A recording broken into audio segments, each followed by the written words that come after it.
How's it going, everybody? Shin got me here to bring you another One Piece anime video, and I know I was kind of taking my sweet time with it, but there was some other videos I was gonna make. I'll probably do it tomorrow.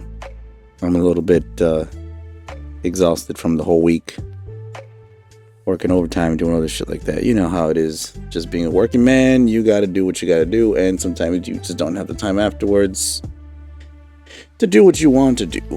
But now we're here. We finally have some more time to spare, and with that being said, we got the anime to review.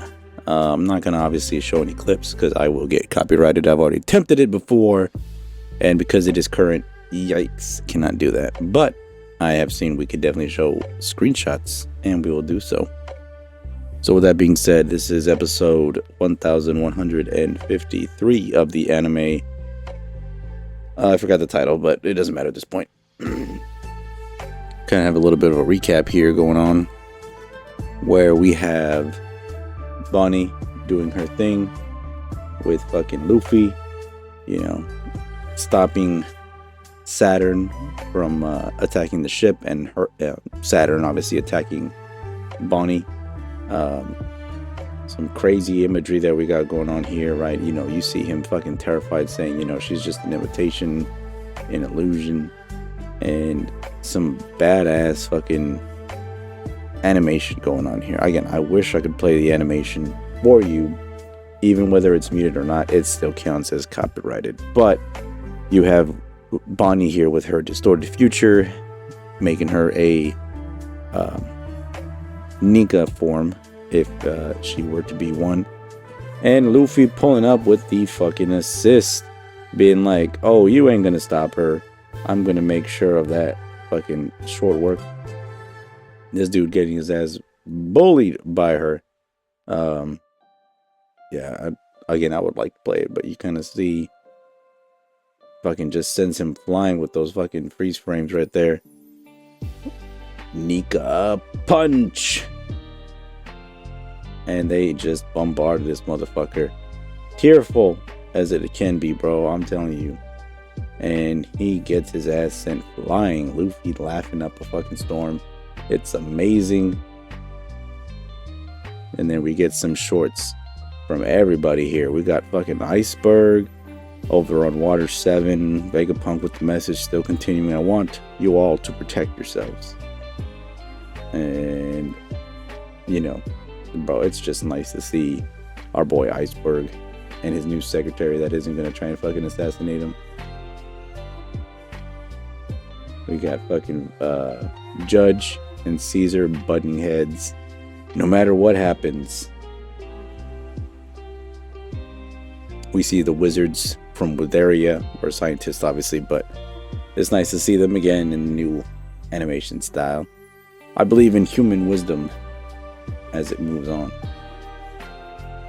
And I like how just every little short fucking, it's just literally like 3-4 seconds of like what these little segments we get, but it's great. I believe in science.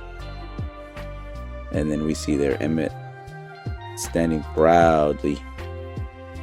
Bro, Emmett is a fucking MVP of this fucking arc. It's been 25 years since Roger died. And there we see fucking the other Korosei in their yokai forms just being diabolical as all hell. The fall of these legends is merely the herald of a new era. You know, talking about fucking Whitebeard and, sorry, it's been 25 years since Roger died. It's been 2 years since Whitebeard died. And the fall of these legends is merely the herald of a new era. And there we see Emmett pop up again. I love it. It's great. This guy got his ass fucking rocked. There are some who are beyond containment, and we definitely know who he's talking about there. They're the only ones too fast, who are closest to the truth, funnily enough. And he can be any more truer than that.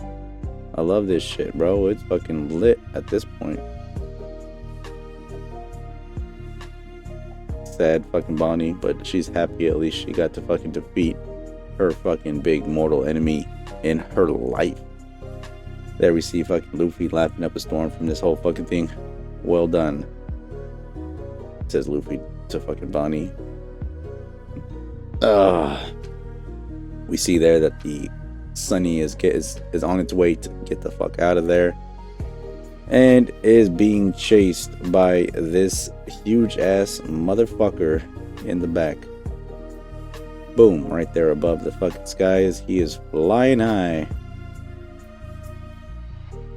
Look, said the giant. That's your ship, right? Of course it is. And of course Usopp being fucking dramatic as all hell. And then we see another guy fucking pop up behind them. Venus Juro, the fucking other guy that is fighting, well, Zoro, who has the Waluigi Manji. You know, another fucking Kotetsu blade. Oh man, I would love to find out more about his shit, but who knows if we'll learn more about the Goro game, like a flashback. That dude is pissed. And of course Zoro's gonna do business here. No, maybe Roger set it up to happen that way. And then we get a little flashback from Roger, basically saying how if you want it, you can have it. You'll find all of it, you know, starting the whole pirate era and shit. Fucking beautiful. I left everything this world has to offer.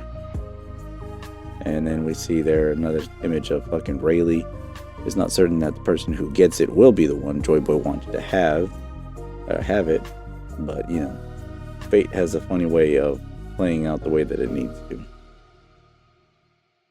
And of course she's just worried about her hubby. Nice to know that they're actually married. And yeah, this part isn't as important. I can give a rat's ass. Also, this fucking guy Shanks is drinking up a storm. Shut up! I ain't drunk. Right, because your fucking speech doesn't show otherwise, bro. And then just crashes on the fucking thing. Demon, you know, he's got to have known some shit as well, you know? Boss. Yeah, no, he knows what's up. We'll kind of skip past this. We know a little bit of what's going on with this guy here. Alright, as we continue here, we got the Navy headquarters. Obviously, you got Sakazuki very much like, nope, we ain't allowing pirates to obtain it. You know, he's fucking pissed that Vegapunk said all this shit. Then who's gonna protect the civilians, you fools? The fate of the world will rest with the ones who obtain it. And then here is really nice because we got to get us in the manga. You get like a whole it's one of the pages where it's showing everybody who's going to be trying to obtain the One Piece. So let's see, gotta go slow here. First you have Akainu. Second you have a mystery man, which now we know who this is, which is Shamrock, one of the holy knights. Then after him is Imu, of course. Then Kobe, because he wants to stop Luffy from getting it, because, you know, he said he was going to do so. Then you have Kuzan, who is part of the Blackbeard Pirates right now. Next, Figurlin Garland.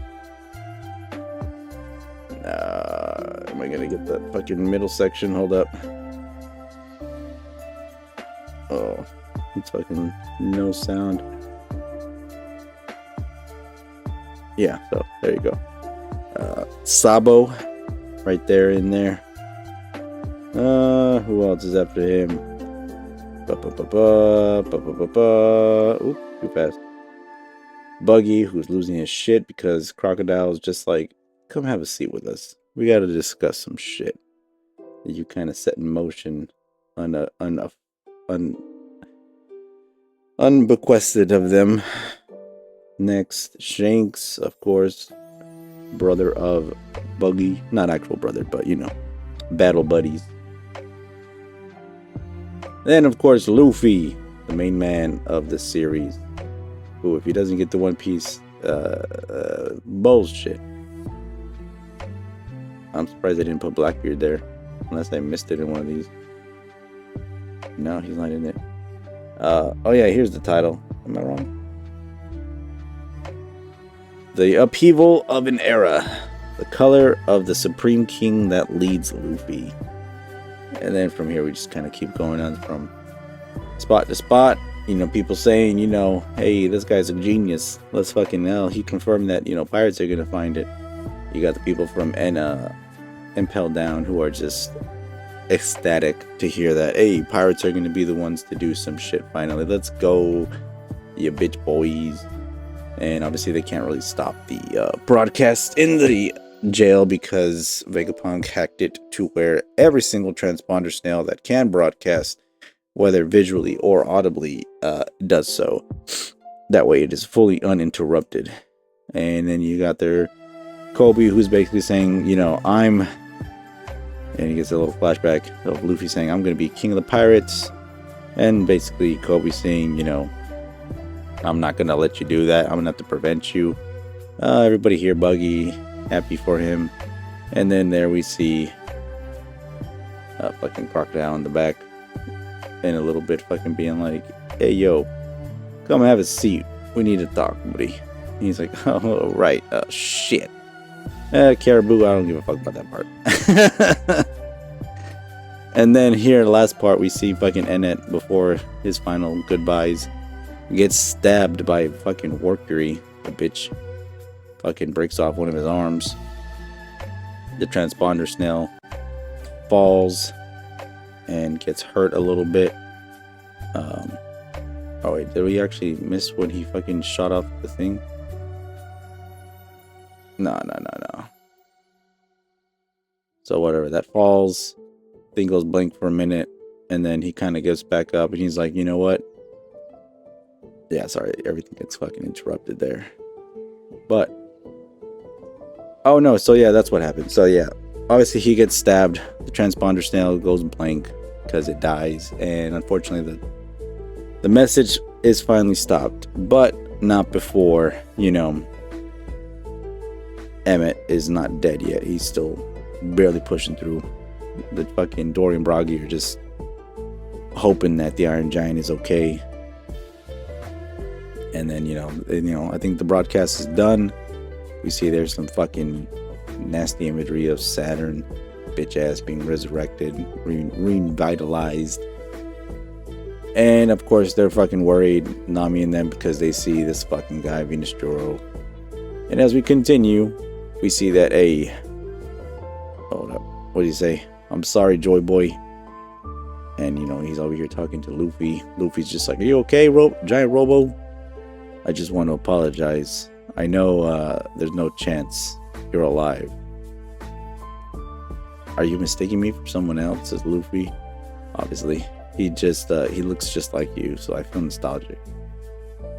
And it brings me back. And there we see them fucking charging at him. The Sunny coming down. Joy Boy, I couldn't make you the king. King? And then, you know, you finally have Emmett ask him, you know, what's your name? Monkey D. Luffy. I'm the one who will become king of the pirates. And for Emmett, that was enough. He's just like, alright, that's what I wanted to hear. Workery sees this. Damn, he can still move. Shit. And as we see, we have no more business with you. Be gone. And before this guy can try and stomp him out, he fucking pushes a little special segment in his robot body. And we've seen this with Nami when she was doing that post-time skip stuff. Hey, Luffy. And as we see, a giant piece of rope gets pulled out and pulled. And some fucking crazy shit happens here. This crazy amount of fucking Haki gets blasted out from fucking Emmett. All the Marines, all the weaklings, and even Luffy's just like, the color of the Supreme King? Thank you. Yeah, this is some crazy shit. That nostalgic rhythm, sorry, what do you say? Back it up a bit. Thank you for letting me hear that nostalgic rhythm again. And even Luffy's just shook. Not laughing, not playing around. He's just dead ass serious. Like, whoa, this is intense. And this is just showing you the difference in power that Joy Boy had to Luffy and what he needs to accomplish to actually get to his goal, at least in the current day. Because Roger might have been able to have done it, but Roger also didn't have to continuously face the world government the same way as Luffy has, with the current obstacles at his forefront with the Gorosei and now Emu, and then eventually the Holy Knights and shit like that. It's not the same. Yes, spoiler warning for people that are caught up in the manga. Roger and Garp did fight Emu alongside Rocks and Whitebeard and Kaido and Big Mom, but they didn't even put a scratch on Emu. I mean, they hit him, the dude regenerated, and then right after that, you know, they had Garp and Rogers had to fight Rocks, and even then they used all the Haki that they had, as strong as they had it, just to take him out, and he didn't even die. He ended up dying to Figurlin Garland. But with that being said, the people that Luffy has to fight versus what Roger had to face, yeah, of course Roger was going to become king of the pirates much easier than Luffy. You know, you can consider it like inflation, right? Strength got even higher than then. And you know, Emmett tells Luffy, you know, don't die. I won't let you die. And the fucking blast of Haki that is being shot out is massive, taking out every single Marine. Even the fucking vice admirals and shit have no fucking way to stop this shit. Anybody that is seen as a threat to Luffy and his crew are being, you know, put to sleep. Even fucking what's his name? What's her name? York. So yeah, anybody and everybody is getting taken out by this fucking blast, and it is beautiful to see. Holy shit, look at that. Man, the feelings that are going through here. And all the people that are getting affected by it. Workery, Venus Juro, Jupiter. They can't hang with it. They sense it and they get blasted back into their human forms, and even back from there get sent all the way back to fucking Marijwa. And Mars is already back because he got sent flying from Luffy and Bonnie in their first encounter they had with him trying to attack the fucking the giant pirate ship. And then we see they're finally back, and Emu is just, he collapsed. Bro was just like having a heart attack. He's like, yo, I ain't never felt that in centuries. And you see how it affects him. He fucking falls to his knees and he just lets out a fucking wail. Joy Boy. You know, like, he's fucking shook by this. You see that he's fucking shaking from it. And he's pissed. But luckily we see, you know, the fucking crew finally makes it back nice, safe and sound. Luffy's happy to see his crew. GB and everybody else, they are finally reconnected with the entirety of the Straw Hat Pirates, as well as the giant, not the new giant pirates, but the warrior pirates. Well, I didn't know. And as we see there, Robot used Haki. Yup, he did. How can Haki make people disappear? Obviously, they're just like baffled by the feat that they just saw.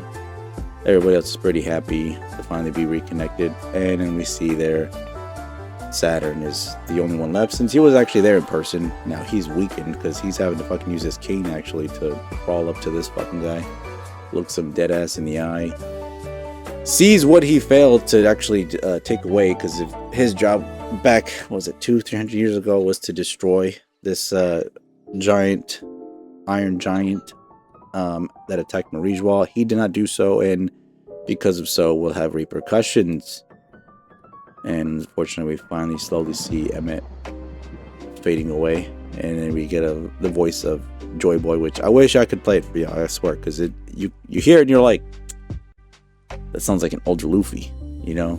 And maybe that's why Emmett was very much like, you remind me of him. I just felt a little nostalgic. You look exactly like him. So, and as you will see, he definitely has the appearance of what we've seen Luffy look like when he has his cape kind of thing, when he the cape that Shanks kind of rocks. When the time is right, I tied a knot of my greatest Haki. And Emma is just like, huh? You'll continue to live long after I'm gone? And JoyBoy is just like, yeah. Then there'll be a day when I can no longer help you. What? No. Obviously, Emma doesn't want to hear that. When your life is in danger, when someone you want to protect is in danger, that's when the time is right. Untie the knot, and I'll reach out and help you from the past, just like I always do. And obviously that makes Emmett very happy to hear. In that case, it's like you are still here even after your death, which is a bittersweet moment even for Emmett. Whoa! I'm talking about far in the future, okay? And I'll never ever be lonely. Oh, it's so sad. And he finally fades after all this time. Whoops. Oh, it's finally great to actually see it all played out in the anime, though, because reading it, obviously beautiful as it is, but seeing it finally play out, the effect that it had on the world, the Straw Hats, more so Luffy than anybody else, because the only person that Luffy or that Emmett was able to speak to was Luffy, and obviously it's because of the Nika fruit that Luffy possesses, and Luffy having the ability of the voice of all things. It puts into perspective how significant these certain abilities are, right? If you don't have them, obviously Momonosuke has it, Shirahoshi has it, who else fucking had it? Odin had it, Rogers had it. I think those are the only people that have it. Garp has it.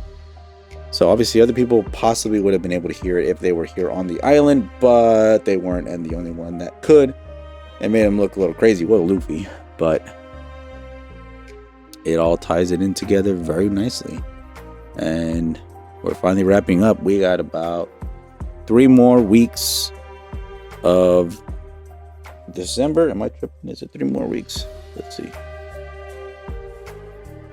No, sorry, we got only 2 more episodes in the year of One Piece until it goes on its 3-month hiatus. So I thought I'd break it down a little bit for this one, because this is a huge, significant episode, especially with the message that Vegapunk had finally finishing its broadcast, even though we didn't get to finish hearing what he was talking about with, JoyBoy is blah blah blah, ...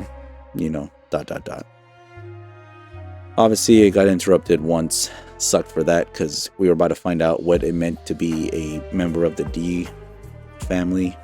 But I mean, there's some questions left unanswered until the time comes, which I am sure we are going to get either in Elbath as we continue, or when the final saga finally starts hitting its stride. But with that being said, thank you all for watching. Let me know what y'all think about it in the comments below. Did you like it? No. I hope this video actually got monetized, or at least not restricted, because I showed snippets, okay? I didn't play it. Fucking YouTube bullshit ass people. See how it goes. There it is. With that being said, hey, Shinigami signing out. You have a good night, good evening, and good morning. I will see you next time. Bye.